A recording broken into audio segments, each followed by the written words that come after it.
Hey guys 5 minutes లో పల్లి చట్నీ చేద్దాం అనుకుంటున్నారా? అయితే ఓవెన్ సిరీస్ ఎపిసోడ్ 4 ని చూసేయండి. మేము బేసిక్ గా పల్లి చట్నీ కోసం పచ్చిమిరపకాయ, వెల్లుల్లి అండ్ పల్లీలు అయితే ఫస్ట్ ఫ్రై చేసుకుంటాం. కానీ ఇది ఓవెన్ సిరీస్ కాబట్టి మనం ఓవెన్ యూజ్ చేద్దాం. ఇవి 3 minutes మనం ఓవెన్ లో అయితే పెడతాము. ఫస్ట్ 30 seconds కి నాకు పచ్చిమిరపకాయ అయితే ఫ్రై అయిపోతాయి. సో నేను ఇవన్నీ తీసేసి పెట్టుకుంటున్నా. అండ్ వెల్లుల్లి కూడా మనకి పీల్ వచ్చేస్తుంది, లోపల ఫ్రై అయిపోతుంది.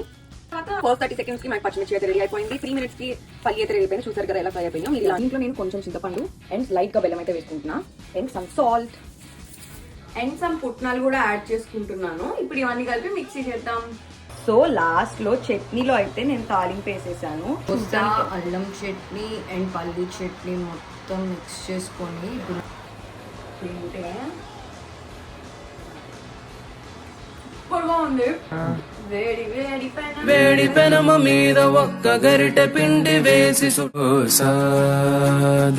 ఇలాంటి టేస్టీ చట్నీ మీరు కూడా ట్రై చేసి ఎలా ఉందో కమెంట్ సెక్షన్ లో కమెంట్ చేయండి.